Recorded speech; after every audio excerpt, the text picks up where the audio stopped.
Welcome back to Virtual Shakeout 3.0. Just a reminder to go into the streaming section of Umbrella in order to participate in the Q&A, the polls, and the chat. I'd like to welcome Jim Louderback, who is the Senior Vice President and General Manager at Viacom, CBS, and VidCon. Hi, Jim. Hi, how you doing? Thanks for having me here. Good. Jim and I have, again, crossed paths in the night many times in various roles within publishing. So I was really delighted to have Jim say yes, that he would come on and talk to us about VidCon and actually just the whole, where the market's going and what is important about VidCon. And I actually have gone to VidCon with my daughter twice. Each time I go, it was like overwhelming to me, but the audience, the experience, the customer journey design, it's just incredible. And I was like, how can you replicate that in a virtual experience? So we're going to dive into that. But you want to just give the audience a little bit of background about yourself, Jim?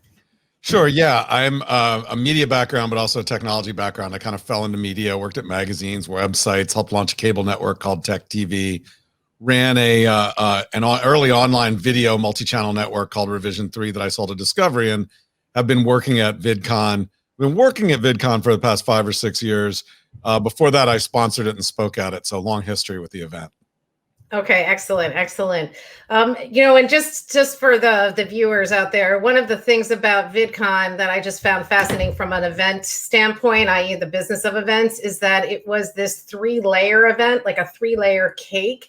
You would have this massive experiential, high sensory trade show floor, but I wouldn't even call it trade show. But with all of the YouTubers and the social media influencers that would be walking around, giving autographs, selfies, etc. You then had a business conference track on that second floor. And then the third floor was this VIP section, but packed with like really awesome content, but very business oriented, really focused on the business.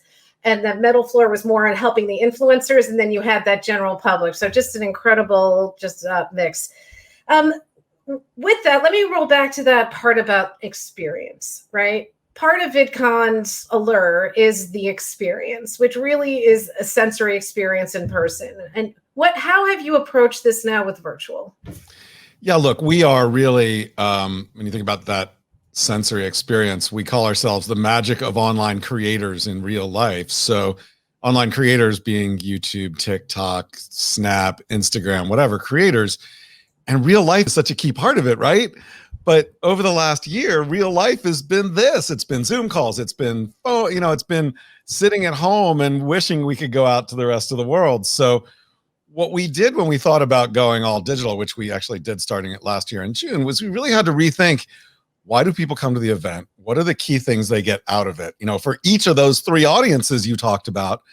And then how do we find the pieces that we can replicate digitally to bring that power of online creators and VidCon to people in the real life they were living over the past year? Yeah. Is there anything you found actually new in terms of experience that, we always talk about you can't make in person virtual, but is there anything that you found virtually that you can't do in person? Absolutely. There's a sense of connection and intimacy you can do digitally that, you can do this in person, but if you've got a creator and they're even doing a meet and greet with 90 people, right? You're talking about a minute per meet and greet.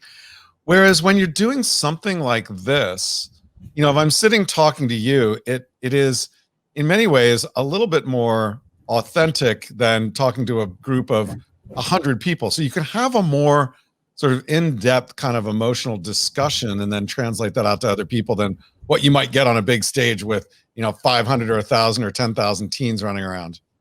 I've actually been hearing this part about what the tech is going to enable is actually access to people that you would never have access to before. And one is, I keep calling it house party, but that's what the kids use. Clubhouse. Clubhouse. but how Clubhouse is now giving access to actually a real life verbal conversation with very famous people that you would not really be able to have that with. Well, and also people from around the world. Let's be clear. Like when we went digital, so we're a global event. So we got them all over the world.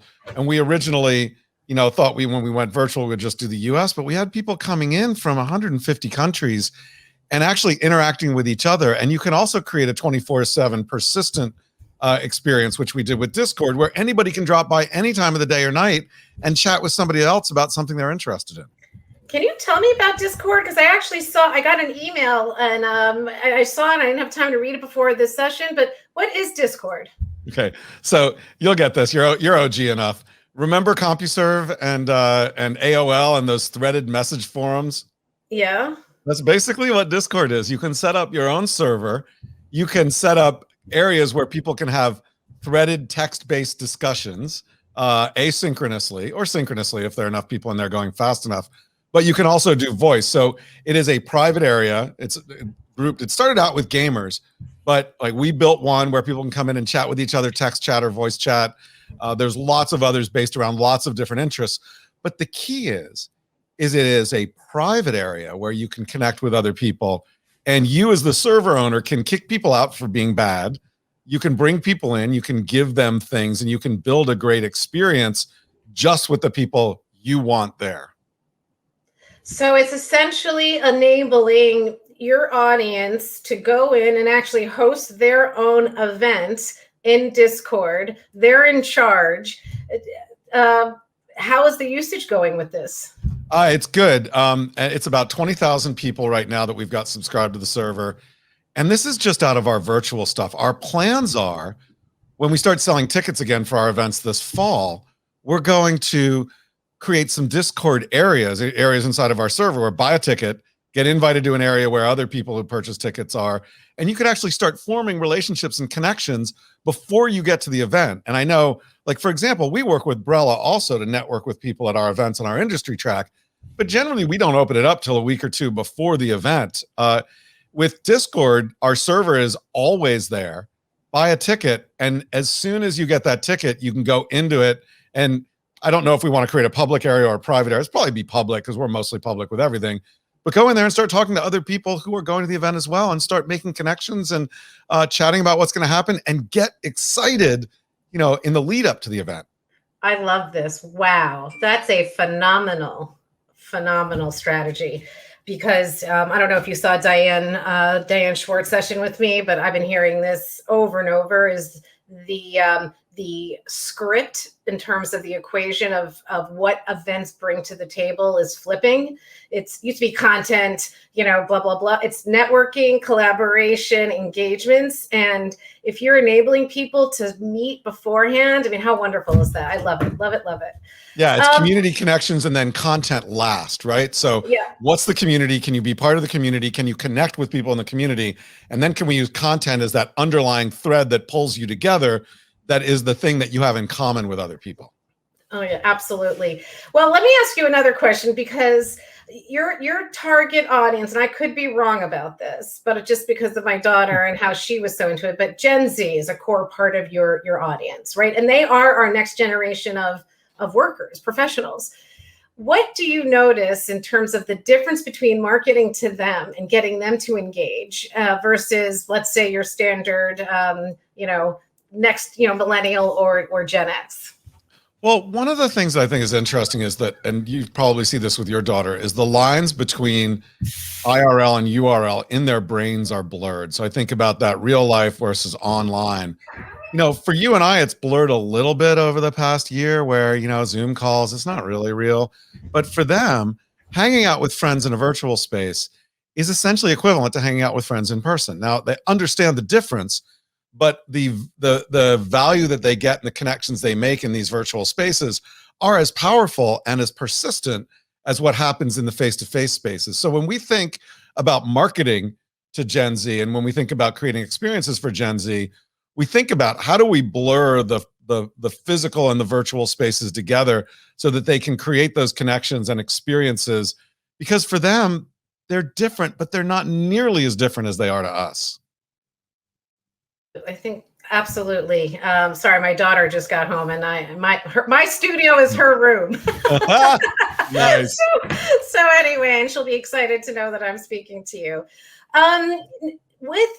VidCon is a very large event, right? What was your largest number of attendees prior your last event? So 2019 US, we had about 75,000 over the course of 3 or 4 days. Yeah. So with that and the way events are evolving, what do you see transpiring in terms of, number of that count, but are you going to be offering a hybrid experience for VidCon? Yeah. So I think, look, 2021, we'll be doing 4 or 5 events at the end of this year all around the world.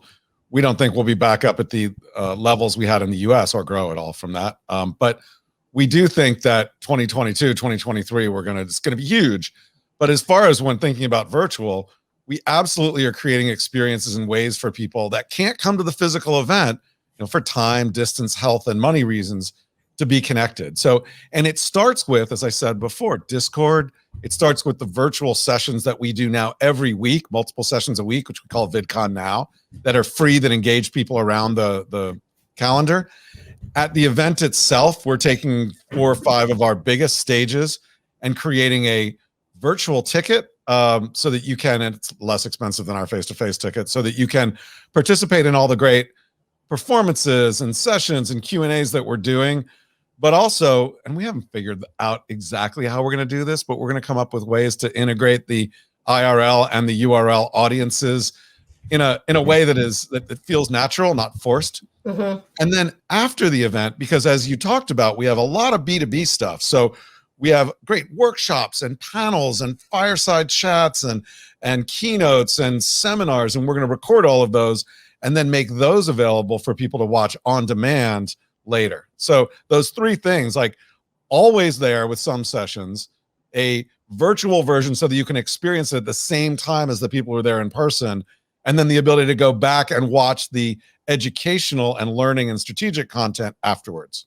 That's a really brilliant equation. And it sounds, I think that's actually transferable in terms of ideation for a lot of different organizers. I think I have time for a couple more questions. The one thing you talked to me about when we chatted was how the pandemic and going virtual actually lent itself to a very positive outcome, and that is identifying new markets. You talked about all, the international aspect. How are you now leveraging that? Like, how do you see that continuing to play out? Well, as we've been able to engage people around the world, we found that we have fans everywhere. I mean, surprise to me.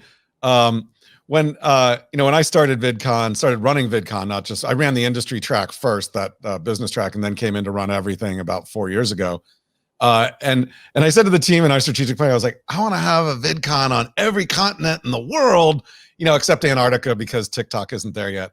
And so, over time, we've gradually done that, but we just started talking with our Viacom CBS folks in Africa, which was the one continent we haven't really done anything on. And because our digital stuff, VidCon Now, has been so great, they want to lean in and do things specifically for Africa using that digital platform we built. So for us, we've been able to build our brand everywhere around the world, and also get people excited around the world who want to bring VidCon there. So it's been pretty amazing to see the way we've been able to become even more of a global brand than we were already building, and much more quickly. Absolutely, and much more cost effectively, and way less risk. Yep. And that's awesome. What is Let's talk about Clubhouse, right? So I signed up, but I have no idea how to use it, and so I kind of look at the rooms, and I'm a little afraid to go in. And again, I don't know why, but like, is someone going to discover me? But tell me how you're using it and how you see it helping events. I will. I'm going to make a little pitch if you don't mind. So on our VidCon Now, 9 a.m. on Friday for about 2 hours, we're doing a mini summit all about the new audio platforms, including Clubhouse and Fireside and tons of them. We've got really smart people coming in, live.vidcon.com, 9 a.m. And I'm doing a bunch of the interviewing just like you. I'm kind of like going to be you for this. And so I've been thinking a lot about this. And like, I look at Clubhouse for us on the event side as a great way to find new speakers and to find new thoughts and things that people are talking about. So me and some of the other folks on my team troll it all the time. We're like, we're doing something next month about NFTs, right? These new non-fungible tokens that, people made $63 million on or something. anyway, we found somebody there who's a musician who was talking about NFTs, and now we're reaching out to some of the people on that session to say, will you come speak with us? So it's a great place to find talent and speakers. It's also a good place to try out new formats. Like if you've got something you want to talk about and you're like, I don't know if people are going to like this or not, you can go up there and do that too. I do think that Clubhouse is just one of many platforms you should be looking at. I encourage you all to do a little research on a platform called Fireside, which is Mark Cuban and Fallon Fatemi, who is early YouTuber, building it. And it is more of a structured, almost like podcast meet Clubhouse, but it's all online. And there's some great podcasters there who are doing really interesting things. It's not open to everybody yet, but you can start to play around with it. And we'll have 4 other audio platforms on Friday, but you know, Capiche.fm or Capiche.io, I can't remember, is a little bit more like makes it easier to use the phone to do connections like this. There's Spoon, there's Station Head, which lets you be a DJ. But I think the rise of audio as distinct to video is something that you can experience in a much more intimate way, but also in a way where you can do other things. I know people who want to, you know, who are really into like washing the dishes now because they can listen to Clubhouse while they wash the dishes. I was listening to one, you know, my little one time while doing the laundry. So, well, here's Ralph. And that means we have to look at our poll and we'll see what questions the audience has. By the way, I'd also give a plug to riverside.fm if you've not come across that, Jim. That is a fantastic way to record good audio for podcasts. Oh, nice. Riverside.fm. I will find that and put it in there. Cool. Really, really good to use. So the poll was, when do you anticipate having to market to Gen Z? In 1 to 5 years, we already do, or over 5 years. And most people are saying in 1 to 5 years. So the question for you both is, do you agree with that? Or should the audience here, which I guess is more event producers, event marketing, that kind of crowd, should they be already marketing to Gen Z? I will take that first, if you don't mind, Heather. Go for it. I think you should start marketing them now. Remember, the older Gen Zs are graduating college and going into the workforce, and all of them are establishing relationships with brands today that will live with them for a lifetime. So now is the time to start marketing to them. Yeah, 100%. And I actually have a lot of experience with Gen Z because I had a startup that focused on Gen Z entrepreneurs. And one of the things that, you know, one of the plays was going to like an SAP or an Oracle or Microsoft or Salesforce and getting them involved at a young age, because the sooner you engage them with the brand, you know, the more inclined they'll be to use it. And there's going to be a lot of choice. So if you're not marketing to Gen Z or thinking about it, you need to start now. Very good. Well, we're going to go to audience questions, but I'm just going to start off with a question. So let's talk about trends, Jim. You've been involved with creators. It's been a great way. By the way, my previous life, I've crowdsourced a lot of video and built a company that was sold to a big ad agency in your space. I just wondered if things have changed at all, or is it still about being authentic, building your audience, and basically trying to get people to follow you? It is still those things, but I think the thing that's changed, and this will dovetail back to what Heather was talking about with Clubhouse, is we're seeing a shift or an addition. I'm not sure if it's a complete shift or we're just adding it on, from the, you know, mile wide, inch deep social video platforms like Instagram and Facebook and YouTube, where it's, you know, you're doom scrolling forever, to platforms that allow for deeper connections to fewer people. And I think you see that on Clubhouse, where you're in a discussion for an hour or 3 hours or 45 minutes, rather than going, picture, 2-second video, 60-second video. So we are seeing more of a move to more of these deeper connections with others on the social media platforms.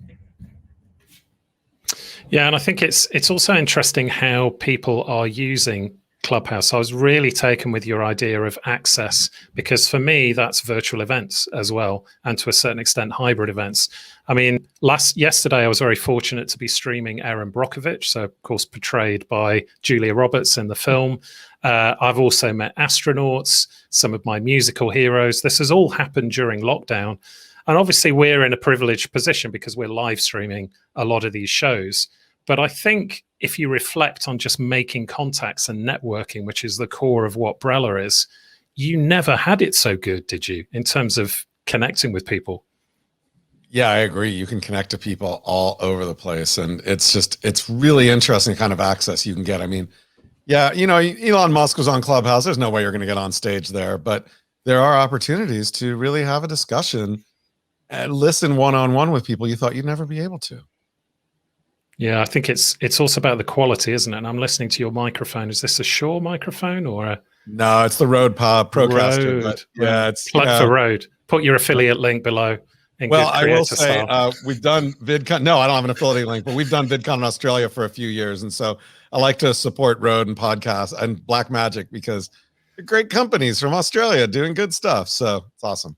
Yeah, I agree. Well, we're heading towards the end here, but hopefully Peter is going to have some audience questions for me. If not, I'm just going to jump over to the stream tab and take a look. If you've got any questions, just put them in the Q&A tab on Brella. Here we go.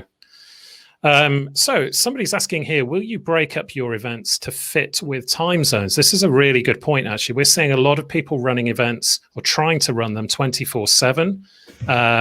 So you can end up with like an Asian event and then a European event and then an American event. Does that work, or should you focus on each market individually? I'll tell you what we're doing, and we're not doing full-on digital events that are, that don't have a face-to-face component. Our model was very different. When we started in June, it was instead of doing 3 days, 100 Zoom sessions, it was let's do 10 or 12 sessions every week it's 3 or 4 for each of our 3 target audiences. And we initially started doing that US time zone only. And as I said before, a lot of people from around the world came and joined in. We're now working with our teams globally to do, for example, I've got a team in Latin America that's doing content for Latin America in Spanish in those time zones. I've got our team in Asia doing stuff in Asia in those time zones, but it's still, at most a session or 2 a week. So for us, it's engaging with those audiences where they are, but doing it on a different time frame than trying to smush everything into 72 hours over 3 days, like a telethon. We're not in the telethon business, although it's an interesting idea. Yeah, I can tell you from having run a lot of 24-hour events. And I mean, we have a team that's spread around the world to do it. So it's not me pushing the buttons, but still it's pretty stressful. And it brings me on to another point, actually, which is about, we've heard a few people talking about the length of content. So Heather and I often talk about the TED motto from 10 years ago, which was 18 minutes to give the presentation of your life. That's what TED would say to you when you were prepping for an event. So this whole format is based on 18 minutes plus 7 minutes of Q&A. But we're also seeing shorter, more frequent events. So building community, you talked about kind of not offline, but Discord or Slack channels. We're seeing that kind of thing happening. Do you also have an opinion about the perfect length of an event? Well, there's the sessions and events, and I don't know. I think shorter is definitely better. We have done some recent research with Gen Z and found that they prefer shorter mostly, except for something like a concert or other sort of really entertaining, variety shows where an hour, hour and a half, 2 hours are good. But I do like the idea of the 18 and 7. What I will say, though, is the thing about TED is they rehearse the whatever out of you. And it is, we don't have time to do those levels of rehearsals, but I think shorter is always better. And this is something, by the way, I learned from Skift when they first started doing their stuff. And I love the stuff that they did, the first travel sessions that they did. It was all 20, 25 minutes, boom, boom, boom, boom, boom. And when I ran the industry track at VidCon, I kind of stole a bunch of stuff from the way that they sort of planned out their events to make it shorter and one-on-ones and small discussions and just rapid fire. So I love that personally. Well, we've got one final question from the audience. If I can I'm the keeper of the time, aren't I, Heather? So we're just going to run over by a couple of minutes here. So we've got a question. How do you think Gen Z respond to marketing differently from millennials and Gen X? So how are they differing? I don't know. I think in many ways, Gen Z can smell a fake a mile away. They've been inundated with messaging from their earliest, in the cradle almost. And they can spot a fake if you don't know what you're talking about, or if you're talking at them versus with them, they're just going to back away. There's also a real pro-social component that I think is essential. And if you aren't giving back or aren't sensitive and aren't thinking about diversity and aren't thinking about the world where it is now and where it's going, your marketing would tend to be tone deaf. I think you see some of that with the older generations, but certainly when you lean into Gen Z, those are very important things to keep in mind. Yeah, I totally agree. I live with a Gen Z who actually has been helping with some of the live streaming. His brother technically would be a millennial. And the difference between the two of them is definitely what you said about, I sometimes describe it as conspiracy theories, because he does have a lot of those as well. But I think it's more to do with, can spot a fake, doesn't really believe a lot of things that are said online, and is also more disconnected. So he's not really scrolling through things, only at certain times. There is a big movement towards kind of simpler tech, unless it's Call of Duty and gaming, in which case they're all over that. I'm going to answer one of the questions that the audience has posed here, which is from Benny. I'm going to answer on everybody's behalf. So what do you think about a panel with 7 panelists and a moderator for 50 minutes? No, thank you, Benny. No, I don't want that job. That's okay. Well, Jim and Heather, fantastic. I really enjoyed this session. I'm a big fan of VidCon. So thank you very much for taking part, Jim. And hopefully, well, certainly for the American audience, hopefully you can all go to VidCon, but maybe some of us international guests could also make it across as well. Thank you very much. Can't wait to see you guys all at a VidCon this year or next year somewhere in the world. I will be going back. Trust me. I will see you and your daughter there. Okay. All right. Bye-bye. Thanks, Jim.